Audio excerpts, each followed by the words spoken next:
ప్రముఖ తమిళ నటుడు డిఎండికే అధినేత విజయకాంత్ 71 కన్నుమూశారు. అనారోగ్యంతో చెన్నైలోని దవాఖానాలో చికిత్స పొందుతూ గురువారం తుదిశ్వాస విడిచారు. విజయకాంత్ మృతి పట్ల ప్రధాని మోదీ, తమిళనాడు సీఎం స్టాలిన్, తెలంగాణ మాజీ సీఎం కేసీఆర్ తదితరులు సంతాపం తెలిపారు. విజయకాంత్ గత 4-5 ఏళ్ల నుంచి రాజకీయాలను దూరంగా ఉన్నారు.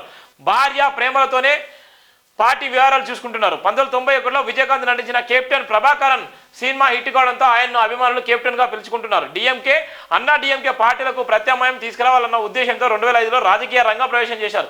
డిఎండికేని స్థాపించారు. 2006 శాసనసభ ఎన్నికల్లో తన పార్టీ నుంచి తనొక్కడే గెలుపొందిన ఆయన పార్టీ 8.40% ఓట్లు సంపాదించింది.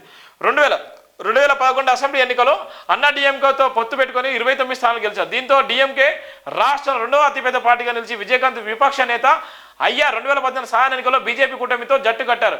అయితే ఒక్క సీటు కూడా గెలవలేకపోయారు. 2016 అసెంబ్లీ ఎన్నికలో పాపం చాలా డైనమిక్ పర్సన్ కాబట్టి ఆయన గురించి చెప్పాలి మనం.